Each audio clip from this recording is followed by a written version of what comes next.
brevemente lo que hemos visto para enlazar nuestra clase de hoy.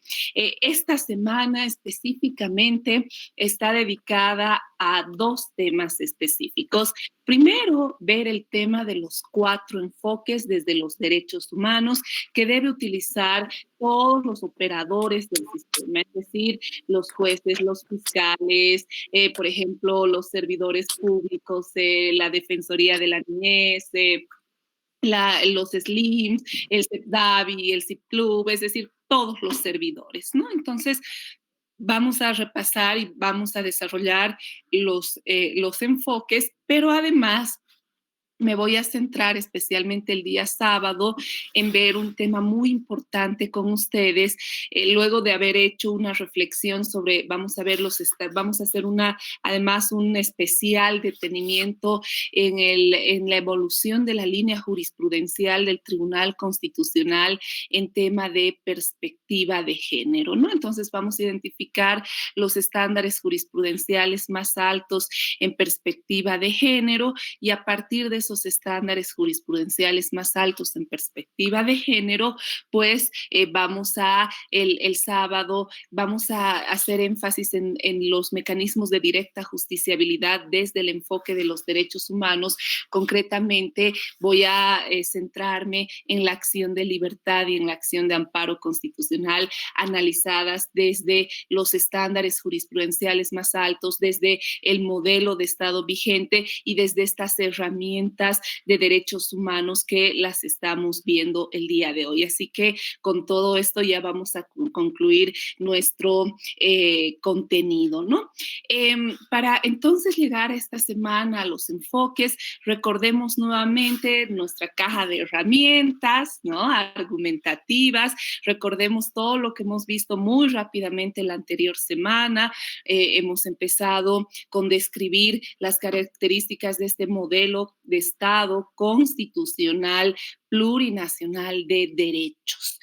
A partir de eso hemos visto una herramienta importantísima que es la doctrina del bloque de constitucionalidad a la luz de la sentencia 110/2010-R, ¿verdad? En la cual hemos visto que en el bloque de constitucionalidad está la Constitución, están los tratados internacionales referentes a derechos humanos, están este tema tan importante que ahora en los enfoques lo vamos a ver con mayor claridad, que son los estándares internacionales que pueden emerger tanto del sistema interamericano como del sistema universal de protección de derechos humanos. También hemos visto que en el bloque de constitucionalidad están las normas de derecho comunitario vinculadas a acuerdos de integración. Por ejemplo, hemos visto el Acuerdo de Cartagena que genera la Comunidad Andina de Naciones.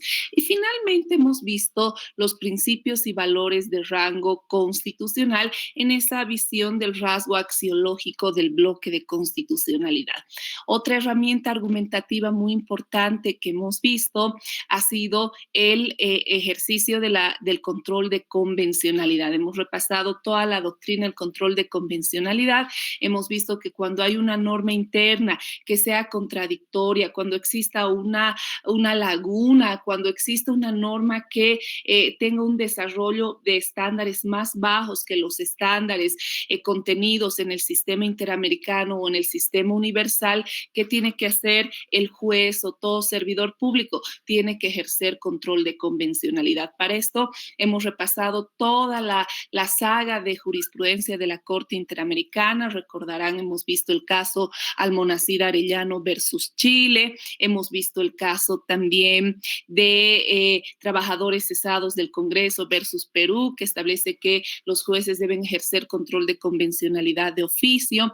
Hemos visto también el caso Cabrera García versus México y también Gelman versus Uruguay, a partir de los cuales no solo los jueces, sino cualquier autoridad en el marco de los sistemas de control de constitucionalidad deben ejercer control de convencionalidad. Hemos repasado la jurisprudencia del Tribunal Constitucional que establece que los jueces ordinarios, los servidores públicos, entre ellos, por ejemplo, el Ministerio Público o cualquier servidor público, deben ejercer control de convencionalidad de oficio y si encuentran una antinomia deben aplicar de manera directa y preferente el estándar más alto.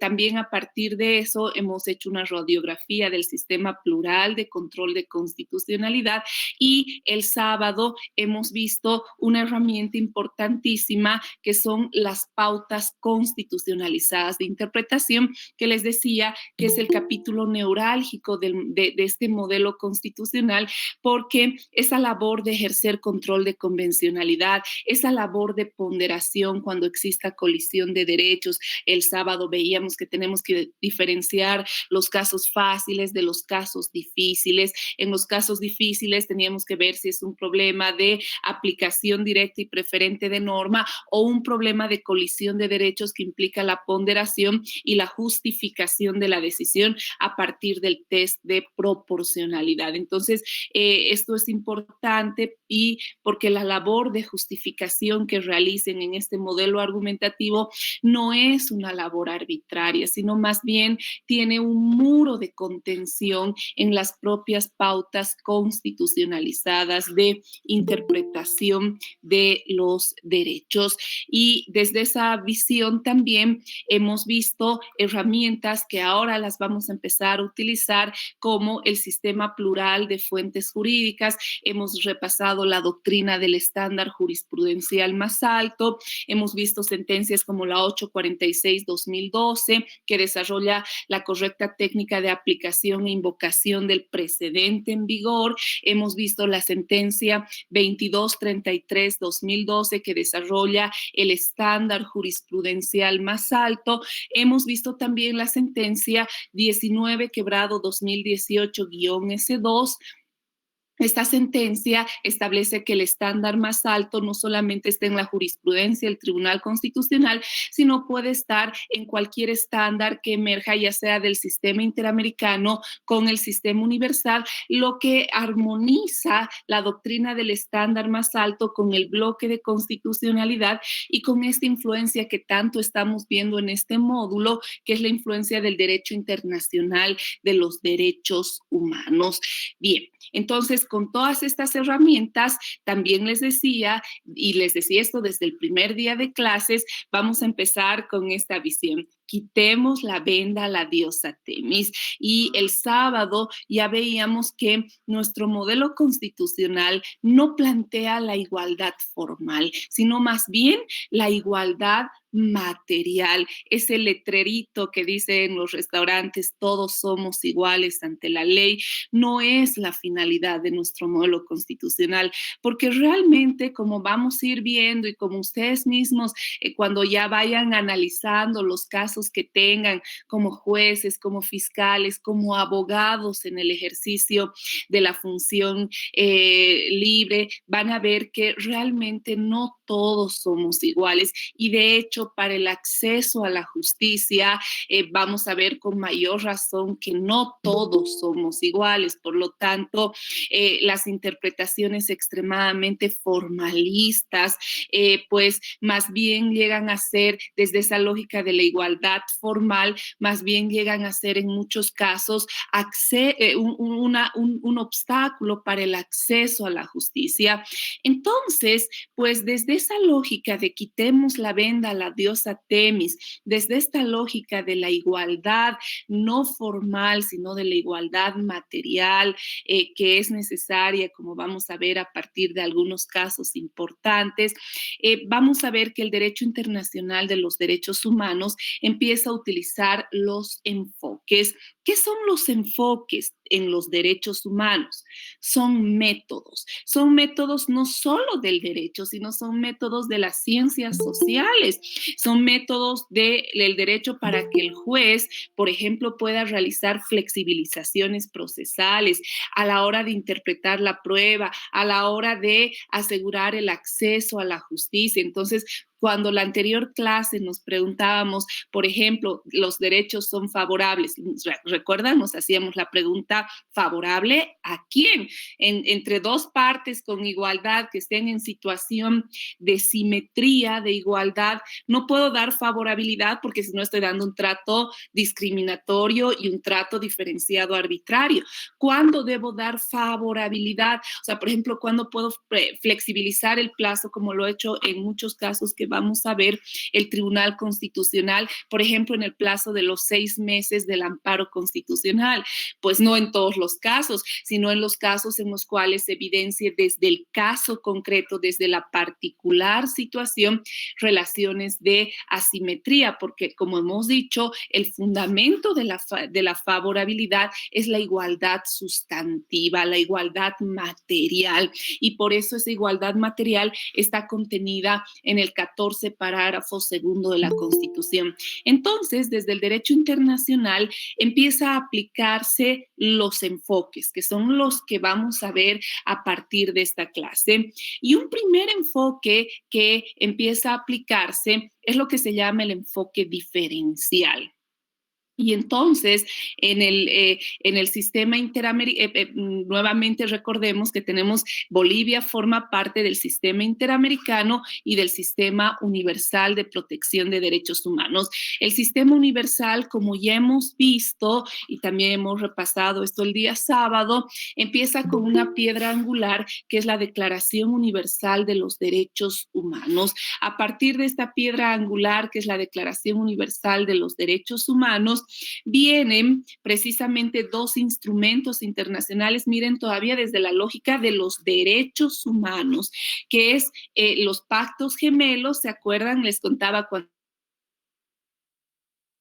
hacíamos la narración de por qué hemos superado la teoría generacional de los derechos, veíamos cómo esta teoría se manifiesta en el Pacto Internacional de Derechos Civiles y Políticos y en el Pacto Internacional de Derechos Económicos, Sociales y Culturales. Si miran, por ejemplo, el Pacto Internacional de Derechos Civiles y Políticos es el instrumento convencional, yo diría, más completo en temas de derechos civiles, por ejemplo, el debido proceso, el ne bis in idem, la garantía de la doble instancia, el juez natural, etcétera. Pero vean cómo todavía estamos hablando en términos de derechos humanos para todos, ¿no? Sí.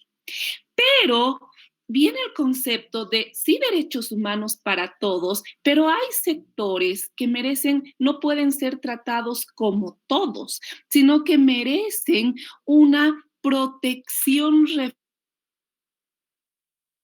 forzada, porque no están en situación de igualdad, sino más bien están en situaciones incluso históricas de asimetría. Y entonces el sistema universal lo primero que hace es utilizar el enfoque diferencial.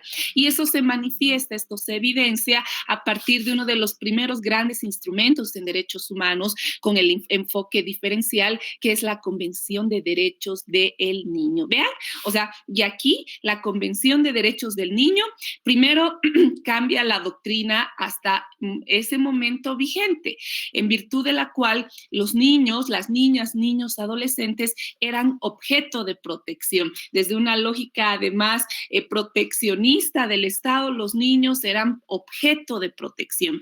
Viene desde el enfoque diferencial la Convención de Derechos del Niño. Y en la Convención de Derechos del Niño, el artículo 3 cambia la doctrina y entonces los niños no son objeto de protección. Resalto, desde este enfoque diferencial, las niñas, niños, adolescentes hasta los 18 años son titulares de derechos. Y vean cómo esta lógica del enfoque diferencial también llega a los sistemas. Por ejemplo, recordemos el caso boliviano. El caso boliviano, pues viene, tenemos un código niña, niño, adolescente que está en actual vigencia y que tiene una influencia directa de la Convención de Derechos del Niño y de los estándares de la Corte Interamericana, como vamos a ver desde el enfoque diferencial. Pero si ustedes recuerdan, en el caso boliviano, hemos cambiado, ¿se acuerdan? Antes del código niña, niño, adolescente, teníamos el código del menor, ¿se acuerdan?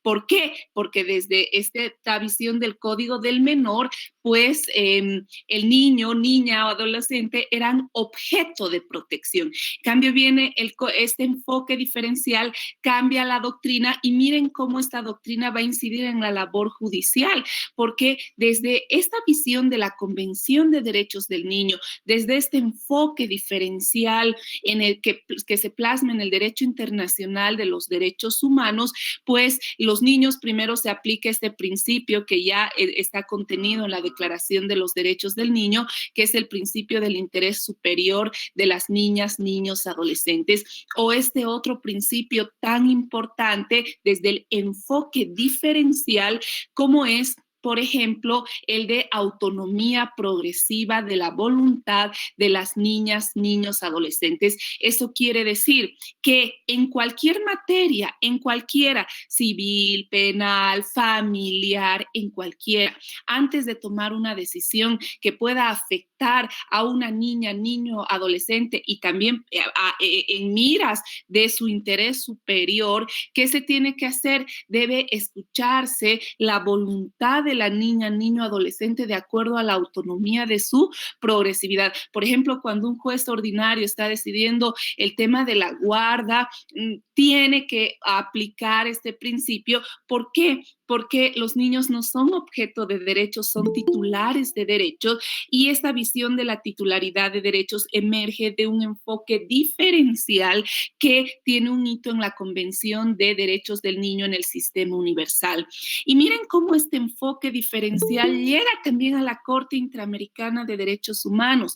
Como les decía en la primera clase, la Corte Interamericana de Derechos Humanos tiene dos roles, un rol contencioso y un rol interpretativo. En el rol contencioso, pues tiene la facultad, como hemos visto, de establecer la responsabilidad internacional de los estados que no cumplan sus obligaciones internacionales de buena fe, y a partir de ello también interpretan el ordenamiento convencional interamericano, y esa interpretación son estándares internacionales que forman parte del bloque de constitucionalidad, como ya hemos visto. Pero hemos visto también que la Corte Interamericana de Derechos Humanos tiene un rol interpretativo, y en el rol interpretativo emite las llamadas opiniones consultivas. Hemos dicho que las opiniones consultivas, aunque su nombre pareciera opinión, no es una opinión o una directriz, sino que son verdaderos estándares internacionales que forman parte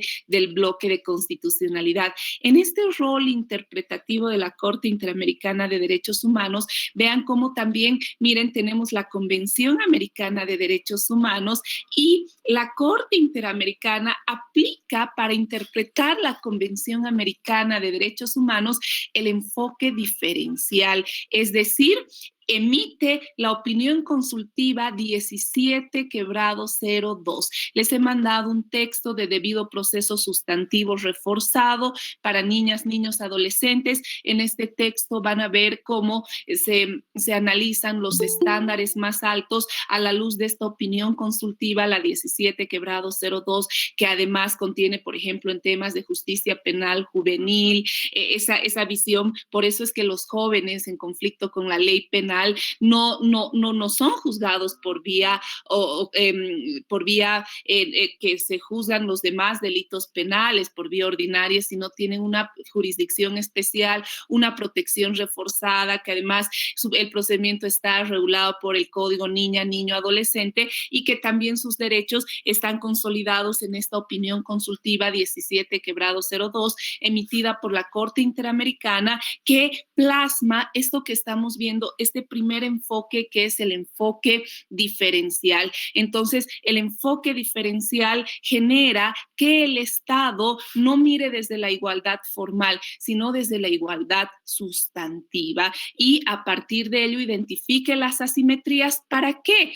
Para dar tratos favorables, para aplicar la debida diligencia, para aplicar los principios, por ejemplo, de prevalencia de la justicia material, hacer reconducciones procesales, flexibilizar los plazos, aplicar el iura nobis curia, etcétera. Entonces, uno de los objetivos, por eso es que miramos no desde la igualdad, sino miramos desde las asimetrías, porque cuando hay asimetría en grupos de atención prioritaria, el Estado debe una protección reforzada. Entonces, por eso es que el enfoque es un método del derecho que te ayuda a mirar desde la diferencia y a brindar protecciones reforzadas. Este enfoque se transversaliza el diferencial a todas las materias. Por ejemplo, en materia civil pareciera que estamos siempre en el plano de la igualdad de las partes. En la mayoría de los casos, sí. O sea, por ejemplo, en un contrato, en una demanda de incumplimiento de contratos, pues en esencia tenemos partes iguales que sí discuten su derecho, pero una posición de igualdad.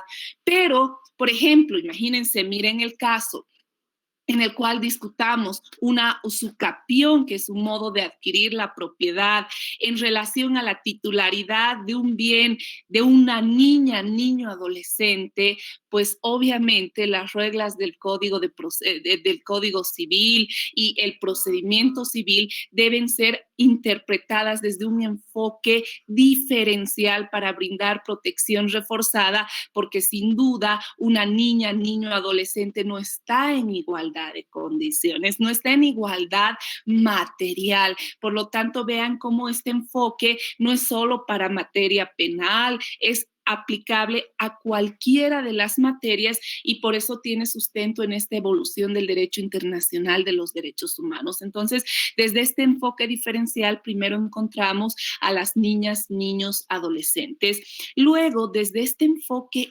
diferencial, también encontramos a las personas adultas mayores. En relación a las personas adultas mayores, miren cómo también el sistema, por ejemplo, interamericano, aplica el enfoque diferencial. Por eso tenemos un instrumento muy importante que es la Convención Interamericana para los Derechos Humanos de las Personas Mayores, que ha sido instrumento internacional, que ha sido ratificado por el Estado boliviano, que forma parte del bloque de constitucionalidad y que hace que los jueces, los servidores públicos, cuando están en un caso concreto y está vinculado y una de las partes es persona adulta mayor, entonces ese ya es un elemento para ver que los jueces, los fiscales, ¿qué tienen que hacer? Tienen que aplicar el enfoque diferencial que implica una protección reforzada, que implica interpretaciones favorables. ¿Favorables a quién? A quienes estén en situación de asimetría, porque tal como ya hemos visto, el principio, el fundamento constitucional del principio de favorabilidad es precisamente la igualdad material. ¿Cuándo interpreto favorablemente? Por ejemplo, cuando flexibilizo plazos, cuando hay una situación de asimetría. Si flexibilizo plazos, por ejemplo, el plazo de caducidad del amparo en relación a partes que están en simetría, más bien voy a dar un trato diferenciado arbitrario. Entonces, vean cómo cuando en derechos humanos siempre repetimos, ¿no es cierto? Los derechos son favorables. ¿Favorables a quién? No a cualquier persona, sino estas interpretaciones favorables que van a irradiar en el ámbito procesal, penal, civil, etcétera. Por ejemplo, para flexibilizar plazos, para aplicar el pro actione, que implica la prevalencia de la justicia material más allá de ritualismos extremos, como en algunos ejemplos que mañana les voy a ir dando y el sábado también. Pues vean cómo en estos casos estas flexibilizaciones tienen que partir del enfoque diferencial. Entonces tenemos que identificar si en nuestro caso tenemos a niñas, niños, adolescentes, a personas adultas mayores, a personas con discapacidad, personas migrantes, personas, miren este tema, las personas privadas de libertad, las personas privadas de libertad y el análisis que debe realizarse desde los estándares internacionales, por ejemplo, para la detención preventiva o para analizar una cesación a la detención preventiva, parte de que son grupos de atención prioritaria, están en una situación de vulnerabilidad. Entonces, por eso es que, por ejemplo, la sentencia 25-2018-S2 ha establecido que en temas de medidas cautelares que, por ejemplo, están vinculadas a la restricción a la libertad o en temas de cesaciones a las detenciones preventivas, el juez tiene el deber de utilizar el test de razonabilidad y proporcionalidad.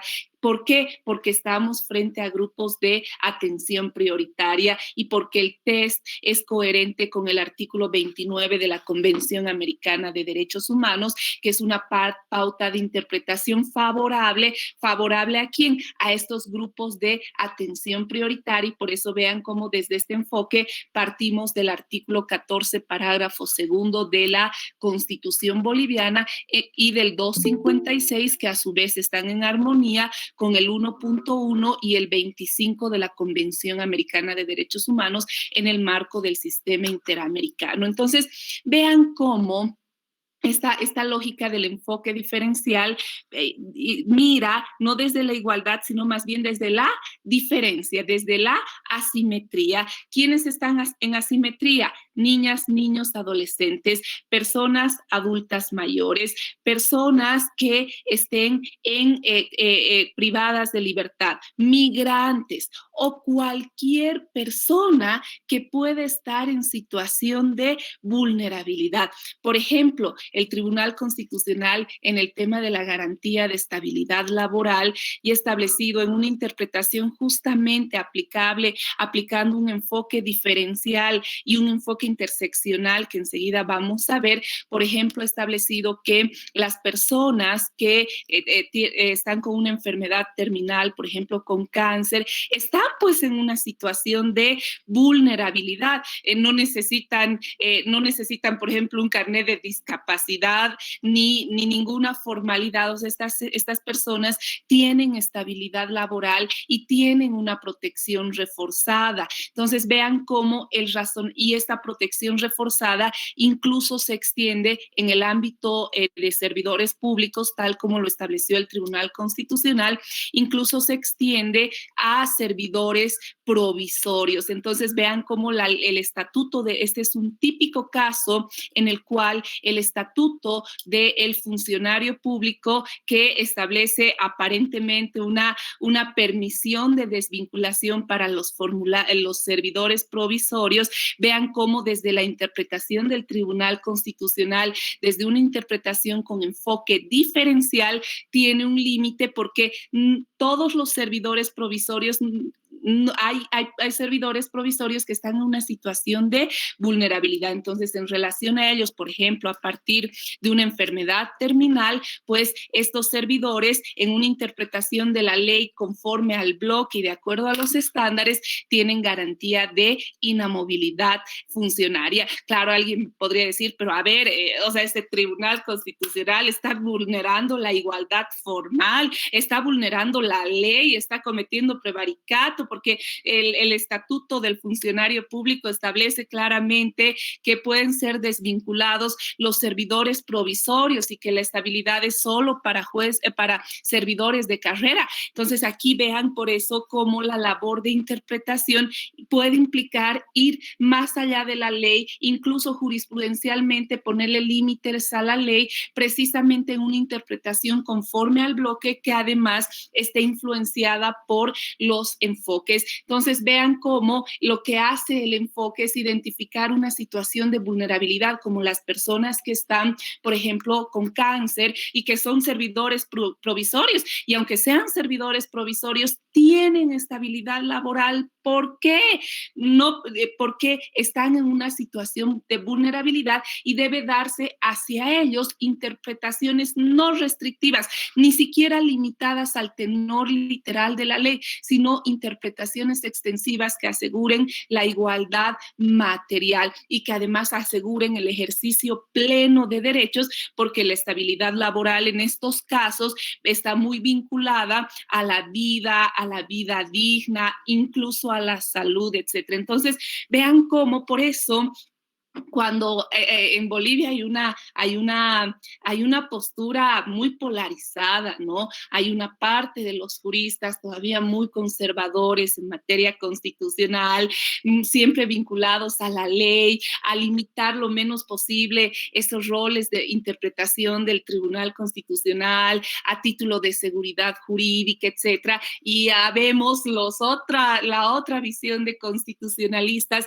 que sí creemos en un activismo judicial, pero este no es un activismo judicial arbitrario, sino más bien vean cómo el activismo judicial va a precautelar los derechos de quién. Por eso utilizamos siempre este concepto de los históricamente oprimidos, los sin voz, los que están en una situación de particular vulnerabilidad. Entonces, este activismo judicial no es para dar favorabilidad en todos los casos o en casos en los cuales las partes estén en situación de simetría, sino más bien cuando encontremos asimetría. Y el fundamento está en los enfoques, que es un deber de ejercicio de los jueces. Vean cómo en relación a grupos de atención prioritaria, y esto vamos a ver con mayor claridad en estos casos, por eso el caso de las personas con cáncer ahora protegidas en la estabilidad laboral es un típico caso que nos hace ver cuán importante es utilizar el enfoque diferencial.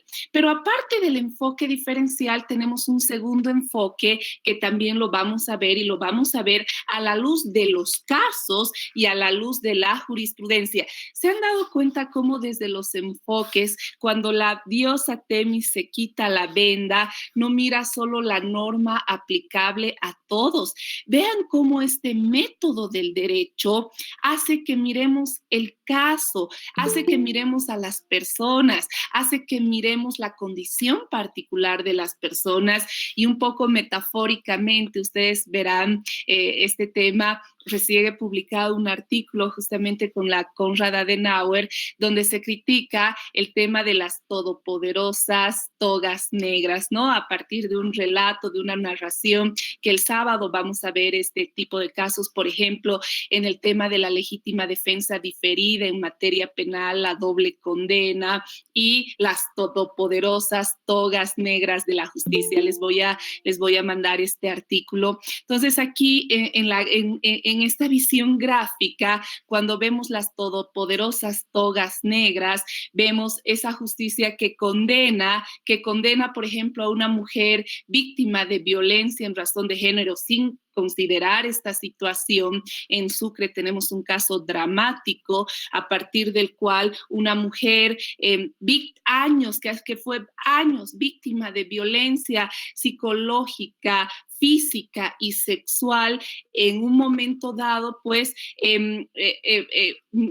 dispara a su marido en una pelea, el esposo muere y ella es condenada por asesinato a 30 años, y los propios jueces, esas todopoderosas togas negras, sin mirarle a los ojos. Por eso este relato que les cuento precisamente retrata este tema, y más bien argumenta que el hecho de haber sufrido violencia fue el móvil para la premeditación que se requiere en el asesinato. O sea, vean, la propia violencia es el justificativo a 30 años a una mujer que vivió una discriminación y además una violencia sistémica. Entonces, miren cómo, por ejemplo, aquí es un típico caso de juzgamiento con sesgo de género, y es un típico caso de ver cómo las todopoderosas togas negras no miran a los ojos, no miran el caso concreto,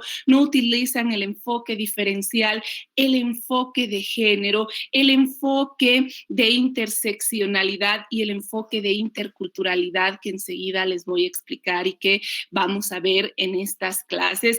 Entonces, vean cómo por eso hay un tema muy importante que se llama el cuestionamiento al constitucionalismo desde los márgenes del género y desde los márgenes de los enfoques diferenciales e interseccionales.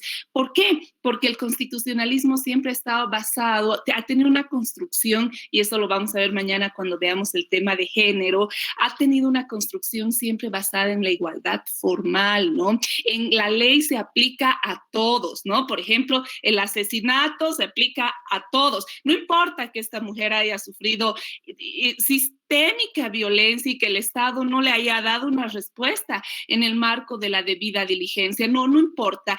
Solo aplicamos la ley es para todos y la seguridad jurídica hace que miremos a todos en el mismo molde.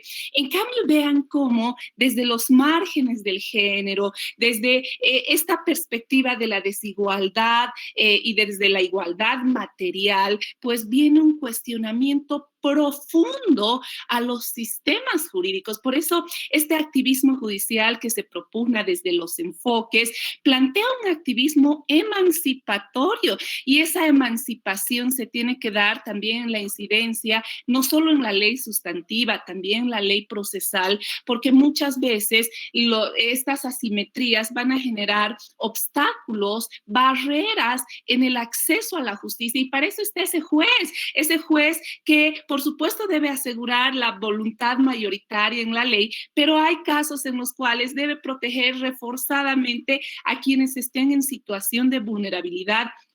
A ellos les debe aplicar favorabilidad, a ellos debe aplicar los estándares más altos, en relación a ellos debe considerar la ponderación para efectos del test de proporcionalidad. Entonces vean este constitucionalismo emancipatorio, además que tiene fundamento en la Constitución de 2009, que además no es solo en la Constitución boliviana, sino que tiene todo un avance en el derecho internacional de los derechos humanos. Entonces vean cómo viene un primer elemento que es el enfoque diferencial.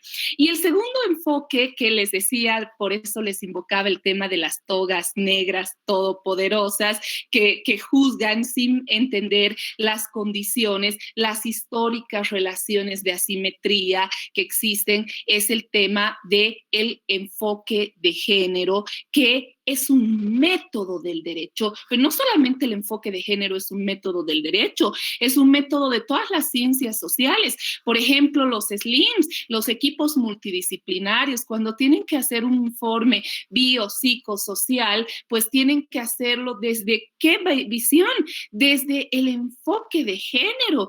Cuando, por ejemplo, el IDIF tiene que hacer en un caso de violencia sexual, tiene que hacer un peritaje. ¿Cómo tiene que hacer el peritaje? Tiene que partir del enfoque de género. Entonces, el enfoque de género es un método del derecho y por eso el enfoque de género tiene un caso, un antecedente muy importante en uno de los casos que vamos a ir desarrollando en esta clase, que es el caso Campo Algodonero versus México. En este caso, y miren cómo es importante ver este tema para retratar por qué hablamos de enfoque de género, por qué tengo que ver el Código de Procedimiento Penal con enfoque de género. O sea, no es lo mismo, por eso les decía la anterior semana, no es lo mismo analizar un delito de violencia sexual, que es un delito que, tal como lo dijo la Corte Interamericana, no es un delito gráfico, ¿no es cierto? A diferencia, por ejemplo, cuando ustedes están analizando una falsedad material, pueden utilizar los allanamientos, las pruebas grafotécnicas, es decir, son temas distintos que van a favorecer al acceso a la justicia. Pero, por ejemplo, en violencia sexual, más aún en algunos casos en los cuales hay múltiples asimetrías, por ejemplo, si la víctima no ha denunciado, pero ha sido agredida además por las asimetrías en las que se encuentra, va a llegar un momento en que pueda tener solamente su denuncia. Entonces, por eso es, y cuando entremos mañana o pasado a la jurisprudencia del Tribunal Constitucional plurinacional, a los estándares más altos, pues cuando leamos los estándares más altos, si seguimos lecturándolos desde la igualdad formal, vamos a decir, pero ¿qué le ha pasado al Tribunal Constitucional? ¿Ha cometido prevaricato? ¿Dónde está el Código de Procedimiento Penal en estas reglas? No, y lo que pasa es que el Código de Procedimiento Penal tiene que tener un enfoque de género. ¿Por qué? Y por eso es que el enfoque de género tiene una interpretación muy, muy importante en el caso Campo Algodonero versus México, porque además este es un caso muy gráfico para mostrar por qué hablamos de perspectiva de género, por qué juzgamiento con perspectiva de género si los derechos humanos son para todos. Sí, claro. Y cuando vemos el caso Campo Algodonero versus México, ustedes saben, México, Ciudad Juárez es una de las ciudades más violentas, es una zona de maquilas, pero además es una zona de tránsito migratorio, de trata y tráfico, de redes de organización criminal, es decir, los índices de violencia en Ciudad Juárez son realmente uno de los más altos en toda la región de Latinoamérica. Entonces, este caso está activado en base a 3 víctimas que mueren y que sus cuerpos son abandonados luego de muertes violentas en este lugar que se llama Campo Algodonero. Por eso el caso se llama Campo Algodonero versus México. Pero, ¿qué hace la Corte Interamericana? Miren, cuando se denuncia que no se cumplieron el deber de la debida diligencia en relación a estas tres víctimas, la Corte Interamericana dice, un momentito, señores estados. Aquí no solamente vamos a hablar de 3 víctimas, no. Y entonces empieza a utilizar el fundamento convencional del enfoque de género, que además tiene incidencia en el caso boliviano porque este estándar forma parte del bloque de constitucionalidad y ese es el análisis que le debemos dar a la ley 348, a la ley 1173 en materia penal y a cualquier normativa desde el enfoque de género, porque el enfoque de género no es solo para materia penal y no es solo para los delitos de violencia en razón de género, sino se aplica a todos los casos en los cuales existe una asimetría. Y entonces, ¿qué dice la Corte Interamericana de Derechos Humanos? Utiliza esta palabra que nos ayuda a comprender por qué ya no queremos esas todopoderosas togas negras que no miran a los ojos a la víctima antes de dar la condena, sino más bien todo lo contrario, ¿no? ¿Por qué? Porque la Corte Interamericana de Derechos Humanos, en el caso Campo Algodonero versus México, utiliza este razonamiento. Dice, no, en este caso hay que identificar que existe un patrón estructural de violencia contra la mujer. Eso quiere decir que esos 3 casos no son 3 casos aislados, sino y a partir justamente de los informes periciales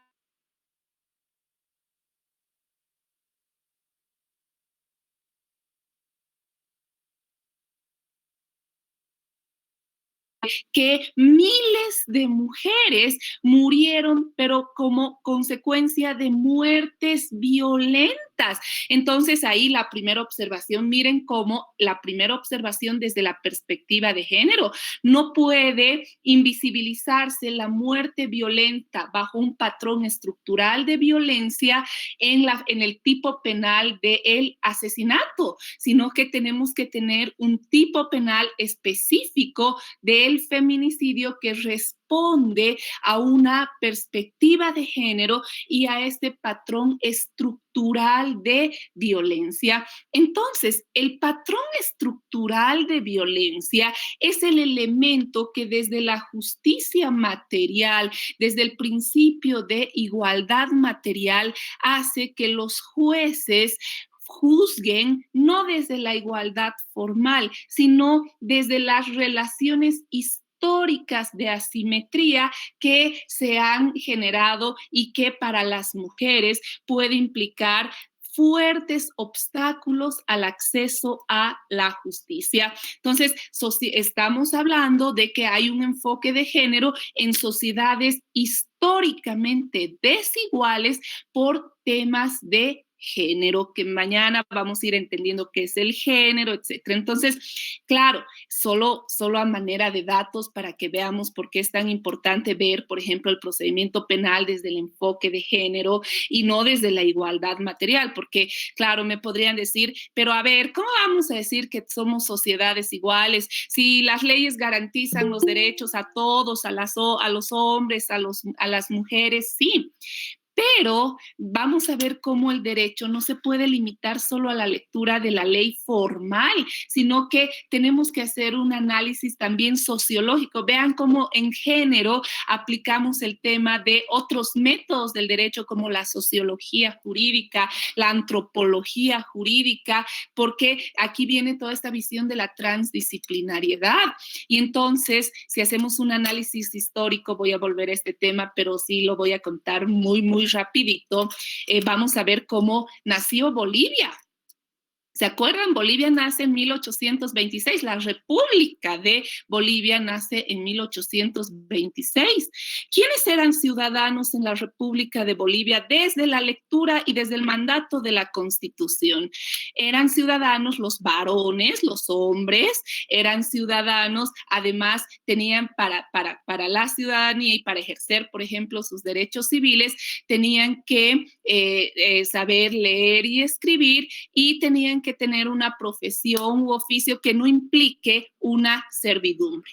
¿Quiénes eran ciudadanos en la República de Bolivia de 1826? El 20% aproximadamente de la población, limitada solamente a la población masculina. El 80% de la población, sin decir el tema de los miembros de los pueblos indígenas, las mujeres, excluidas porque no eran consideradas ciudadanas. Luego viene, mañana vamos a ver con detalle todo el Código de Santa Cruz. Les he mandado un texto de juzgamiento con perspectiva de género que lo hemos trabajado con la Escuela de Jueces del Estado. Ahí van a encontrar toda esta narratividad que les cuento. Entonces van a ver cómo, por ejemplo, las mujeres no podían heredar, no tenían capacidad jurídica, no podían contratar, lo podían hacer solo a través de la línea paterna, ¿no? A partir de la patrilinealidad, el padre, el marido, el hermano, porque las mujeres eran objeto de protección, no eran titulares de derecho. Y miren cómo va construyéndose esta construcción asimétrica. Recién en Bolivia las mujeres a partir del voto universal pueden votar el año 52. El año 53, como van a ver en el texto que les he mandado, recién las mujeres pueden ser juezas, acceder a la judicatura, porque hasta ese momento, y eso se emite a partir de un decreto específico que emitió Víctor Paz Estensoro. ¿Por qué? Porque el requisito que daba la Ley de Organización Judicial para los jueces era ser hombre. Entonces, claro, vean cómo la limitación al acceso, en el caso de la mujer indígena, que enseguida la voy a volver a ver desde un enfoque interseccional, la situación era peor, terrible. Entonces, claro, vean por eso esas togas negras que no miran esta situación. Sin ir más lejos, hasta hace no muchos años atrás, todavía seguía institucionalizada, naturalizada la forma de violencia sexual contra las mujeres indígenas en este instituto llamado el derecho de la primera noche, ¿no? El hacendado, cuando la mujer iba a obtener, cuando la mujer iba a casarse, el hacendado tenía el derecho de la primera noche con la mujer indígena, una forma institucionalizada de violencia sexual contra las mujeres. Entonces, si las mujeres en el área citadina han sido históricamente excluidas, pues doblemente excluidas en el tema de la mujer indígena, ¿no? En el caso no solo de Bolivia, Latinoamérica tiene estas mismas raíces de construcción republicana, ¿no? Entonces, claro, podemos decir que estamos en una situación simétrica, que no existe una relación histórica de asimetría. No, y además estas relaciones de género históricas, partiendo de que la mujer no tenía capacidad jurídica, era objeto de protección, van generando también estereotipos, prejuicios, que van generando situaciones de subordinación, ¿no? Estereotipos que pueden llegar incluso al juez. La mujer que trabaja, por ejemplo, desde esta división de roles, la mala madre, la que abandona a los hijos, ¿no? Entonces los estereotipos que llegan al juzgamiento de los jueces, que hacen que realmente tengamos que aplicar la norma desde la perspectiva de género. Entonces ya este es el preámbulo para entrar mañana a ver o pasado toda la saga jurisprudencial de la perspectiva de género. Entonces vean cómo la perspectiva de género es un método del derecho que parte del concepto de igualdad material, no parte del concepto de igualdad sustantiva. Entonces, desde esa visión, por eso es que justificamos la perspectiva de género en el artículo 14, parágrafo segundo, y en toda esta evolución del derecho internacional de los derechos humanos. Y esta misma visión, miren, los derechos humanos son para todos, sí, pero hay que darle un carácter reforzado, por ejemplo, desde el enfoque de género a las mujeres víctimas de violencia. Por eso es que en el Sistema Universal de Protección de Derechos Humanos hemos visto, tenemos el Pacto Internacional de Derechos Civiles y Políticos, sí, pero tenemos un instrumento específico desde el enfoque de género. Este instrumento específico desde el enfoque de género es lo que se llama precisamente la Convención para la Eliminación de todas las formas de discriminación contra la mujer, la CEDAW. Lo mismo en el sistema interamericano. Desde este enfoque de género tenemos precisamente otro instrumento específico que es la Convención Belém do Pará. Entonces, estos son instrumentos específicos que nos sirven a partir del enfoque de género para juzgar no desde la igualdad formal, sino para juzgar desde la igualdad material. Luego tenemos un tercer elemento, un tercer enfoque, que es lo que se llama el enfoque de interculturalidad. Y este enfoque de interculturalidad, que mañana me voy a tomar toda la clase porque vamos a hacer un análisis dinámico de jurisprudencia en este enfoque de interculturalidad, pues vamos a ver, por eso les decía que estamos en base a un modelo de un Estado constitucional plurinacional de derechos, en los cuales también tenemos que mirar, tenemos que juzgar desde la diversidad cultural. Y esto lo vamos a ver, por ejemplo, en materia penal. En materia penal, mañana, desde el enfoque de interculturalidad, vamos a ver cómo tenemos una sentencia muy importante, pero además que ejerce control de convencionalidad en relación a los artículos 8, 9, 10 del convenio 169 de la OIT en materia penal, que plantea ya la perspectiva de género en el juzgamiento penal para personas que son parte de un pueblo indígena y que están sometidos a la jurisdicción ordinaria. Este concepto, por ejemplo, de los indígenas urbanos, ustedes saben que tenemos mucha migración de miembros de pueblos indígenas al área rural, al área urbana. De hecho, Santa Cruz, este es un caso justamente en Santa Cruz que fue resuelto por el Tribunal Constitucional. Mañana vamos a analizar la sentencia 1235 quebrado 2017-S1, que aplica justamente un enfoque intercultural en relación a una persona del pueblo, de un pueblo indígena, del pueblo ayoreo, juzgado bajo todas las lógicas de justicia ordinaria, desconociéndose absolutamente su carácter de diversidad cultural, y a partir de ello se le da detención preventiva, ya se inicia un juicio y el Tribunal Constitucional le dice, un momento, de acuerdo al convenio 169 y en una interpretación con enfoque intercultural del artículo 391 del Código de Procedimiento Penal, la imputación, la acusación y todo el juicio deben además generar un proceso de traducción y entendimiento con un peritaje antropológico cultural que plantee, o sea, que parte de las autoridades indígenas de la comunidad precisamente para hacer esta labor de traducción y entendimiento. Vean cómo el derecho penal debe consignar una interpretación también intercultural. No es tan simple como aplicar las reglas desde los derechos humanos, desde la igualdad formal, cuando desde los estándares internacionales y desde este enfoque intercultural tenemos que mirar desde la diversidad cultural. Luego tenemos otro caso, por ejemplo, miren cómo además vamos a ir sumando temas de enfoque, por ejemplo, enfoque diferencial, enfoque de género y enfoque intercultural. Uno de los grandes problemas en todo el país es justamente en el área rural. Nuevamente vean cómo estamos viendo la situación de la mujer indígena, ¿no?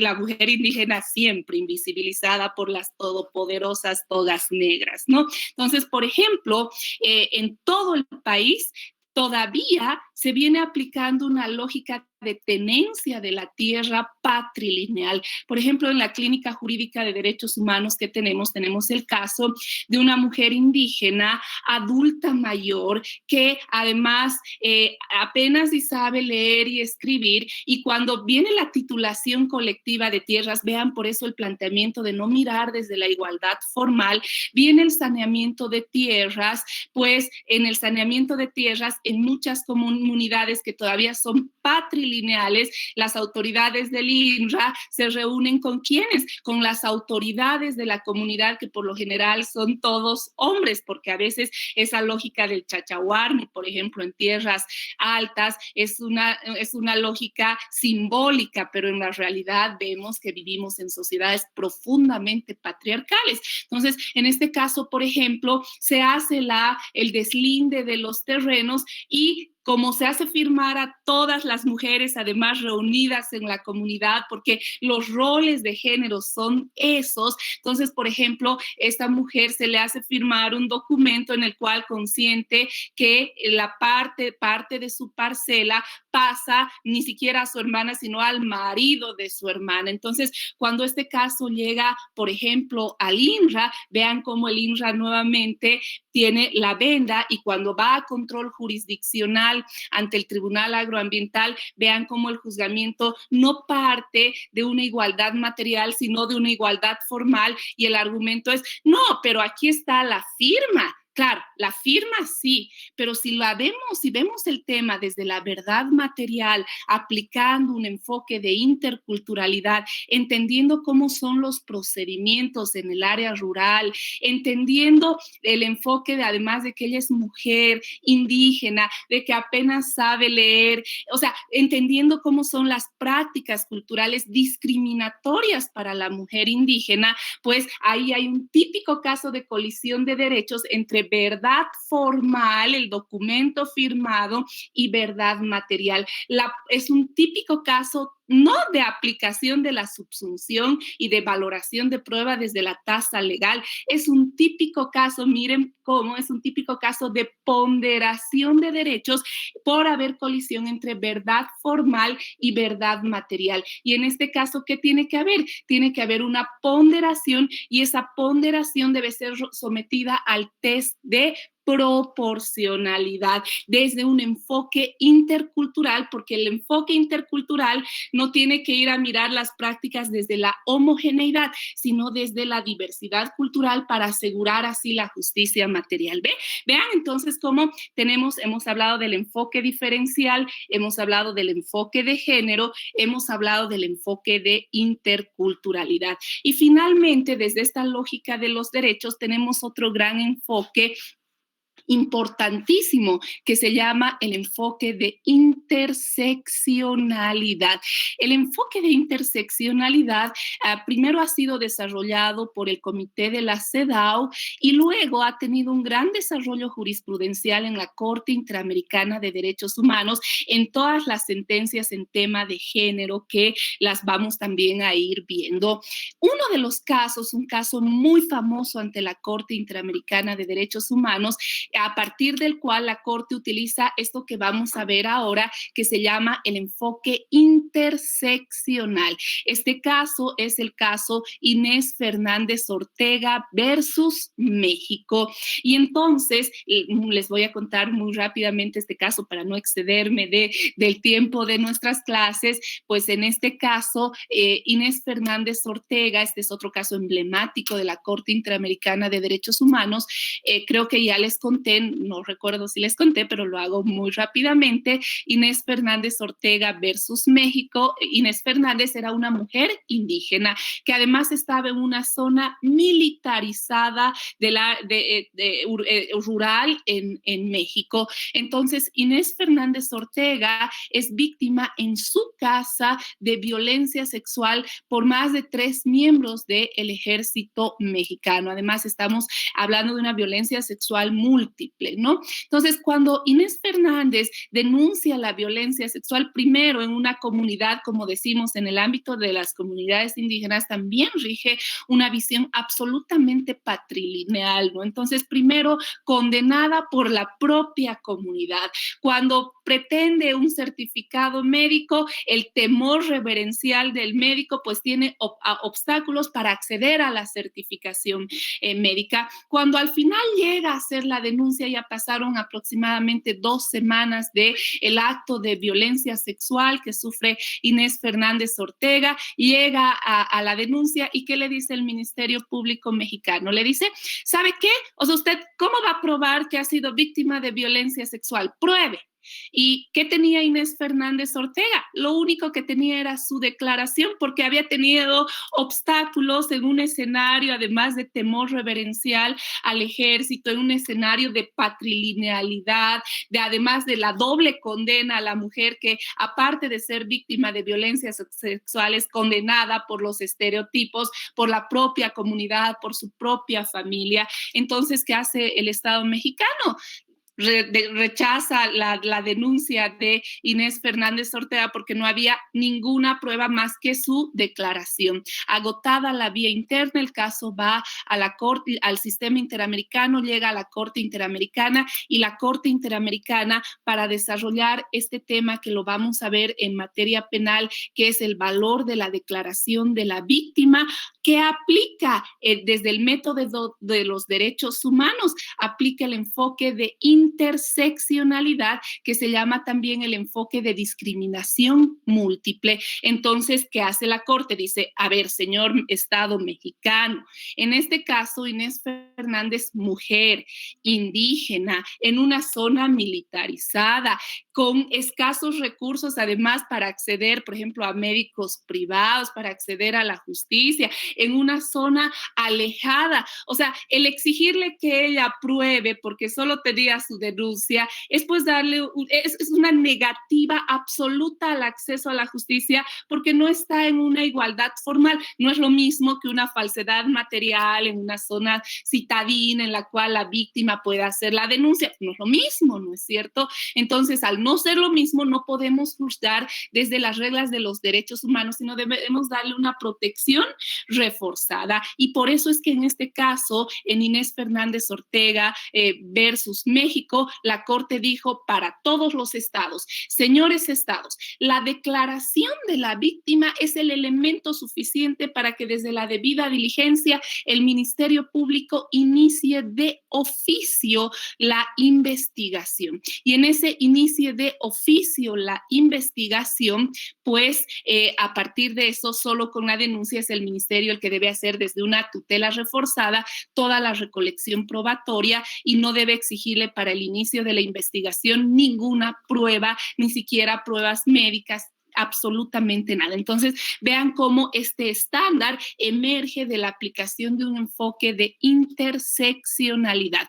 Por ejemplo, en pandemia, la Corte Interamericana ha emitido, la Comisión Interamericana ha emitido 2 instrumentos importantísimos. Uno, la Resolución 1-2020, que ha sido denominada Derechos Humanos y Pandemia en las Américas. Por ejemplo, para este instrumento, que son estándares internacionales, ha utilizado la Corte Interamericana estos enfoques y también el enfoque de interseccionalidad. Por ejemplo, miren, los privados de libertad en pandemia, o sea, tienen causas múltiples de vulnerabilidad. Ya por sí mismo están en situación de vulnerabilidad. El hacinamiento genera pues mayor riesgo a su vida. Entonces, vean cómo, peor en el caso, por ejemplo, de mujeres, o sea, vean cómo hay que ver este tema desde las múltiples situaciones de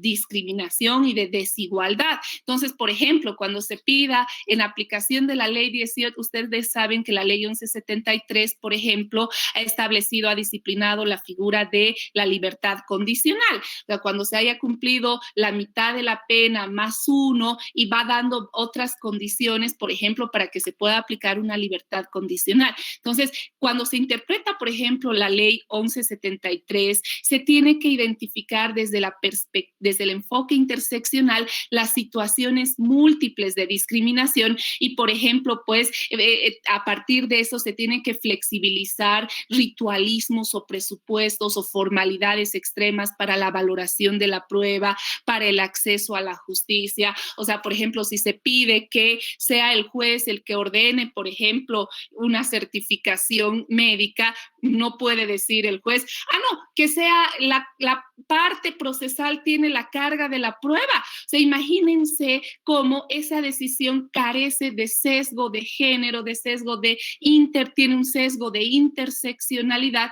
¿Por qué? Porque al final esa persona en situación múltiple de discriminación nunca va a poder acceder a la justicia y entonces va a estar denegada. Por eso es que los enfoques van a cuestionar estas todopoderosas togas negras que no miran el caso y la condición particular de vulnerabilidad de las partes. Lo que plantean los 4 enfoques que hemos visto ahora es precisamente para juzgar, para argumentar, para aplicar, por ejemplo, las normas procesales, para la valoración de la prueba. Estos enfoques son los fundamentos para dar una protección reforzada, para dar interpretaciones favorables, para asegurar realmente el acceso a la justicia y la justicia material en el marco de la igualdad material.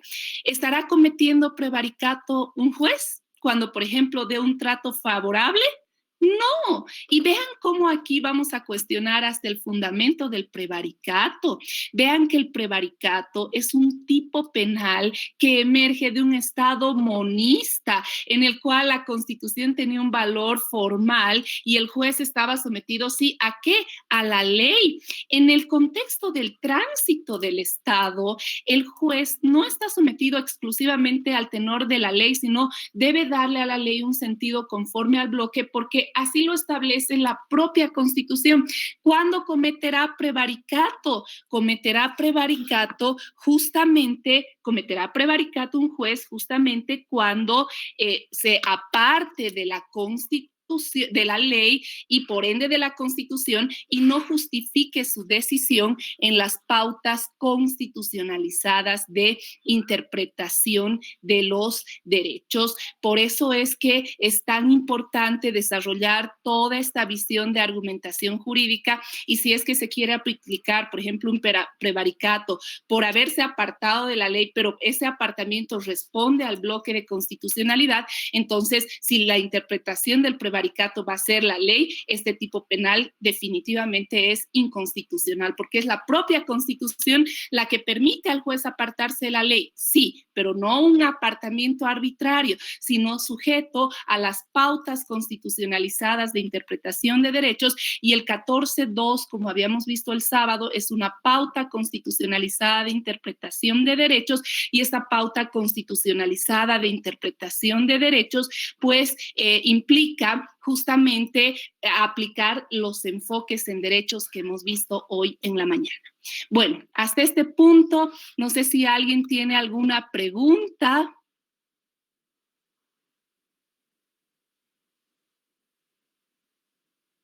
¿Ninguna? ¿Han quedado claros los 4 enfoques? ¿Sí? Bien, creo que sí. Entonces, Espera que no, Perdón, buen día. Doctora Norma, la escuchamos. ¿Cómo está? Buenos días a todos. Yo tenía una consulta.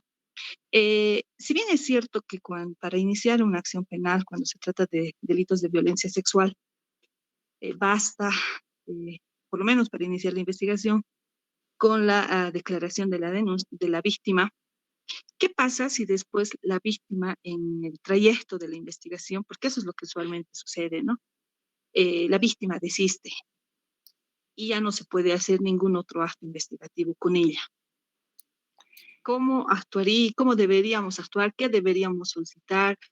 ¿O es suficiente la declaración de la víctima para, ¿cómo se llama esto?, fundamentar una acusación? Esa sería mi pregunta, doctora. Gracias. Gracias, doctorita Norma. Me voy a ir adelantando porque todo esto lo vamos a ver el día viernes. Sin embargo, primero debo decir que tenemos una sentencia muy importante que resuelve todo este tema, que es la sentencia 17 quebrado 2019-S2, que justamente desde el enfoque de género aplica el deber de la debida diligencia.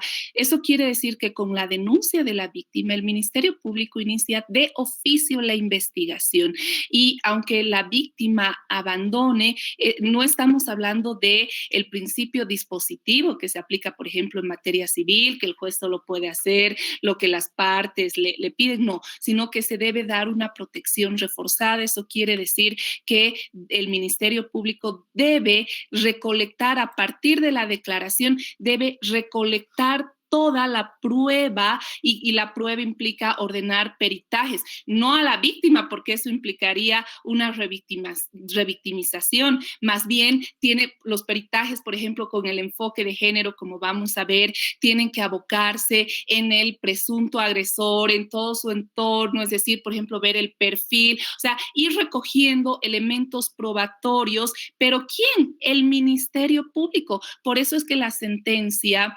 17-2019-S2 estableció que el Ministerio Público no puede fundar rechazos de denuncia o sobreseimientos en el abandono de la víctima o en su supuesta inactividad procesal. Ese razonamiento es absolutamente contrario desde el enfoque de género al deber de la debida diligencia. Entonces, el Ministerio Público debe iniciar a partir de la denuncia la investigación, pero además, si interpretamos sistémicamente el deber de la debida diligencia, en el primer contacto con la víctima debe establecer medidas de protección, justamente para asegurar que la víctima esté protegida. Además, por ejemplo, la violencia deja secuelas muy fuertes en las víctimas. Muchas de ellas tienen dependencia económica, dependencia emocional, incluso dependencia sexual en relación a sus parejas. Entonces, el asumir medidas de protección, o sea, vean cómo todo va de manera integral. El asumir medidas de protección en el primer contacto con la víctima, esa es la interpretación que debe dársele a la ley 1173, pues va a asegurar en muchos casos que la víctima esté empoderada, que no abandone el proceso, pero más allá de eso, quien debe recolectar todas las pruebas es el Ministerio Público. Y cuando el Ministerio Público no lo haga, no puede fundar un rechazo, solo decir, no, pero la víctima no ha venido. No, tiene que ser el Ministerio Público el que recolecte las pruebas y solo podrá fundar un rechazo de seguimiento si de la valoración integral de las pruebas recolectadas se evidencia que no existe violencia, pero nunca fundar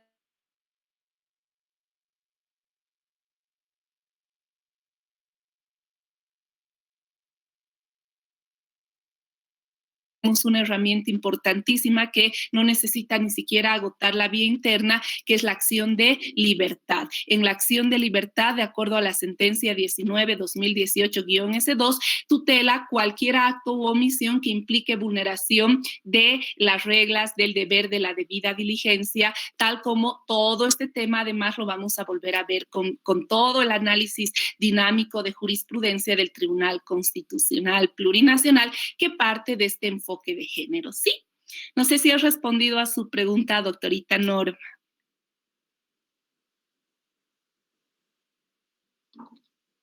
Bueno, Esperemos que... Doctorita, muchas gracias. Sí, gracias, gracias. Disculpe. A usted, doctorita querida. Bueno, son las 8:30, entonces creo que no hay más preguntas, ¿verdad? Con esto entonces nos despedimos y nos vemos mañana a la misma hora y aquí sí puedo decir por el mismo canal, ¿no es cierto? Los espero mañana a las 7 de la mañana, que todos tengan una muy linda jornada y pues nos vemos muy pronto. Muchas gracias a todas y todos. Hola, doctora. Bueno.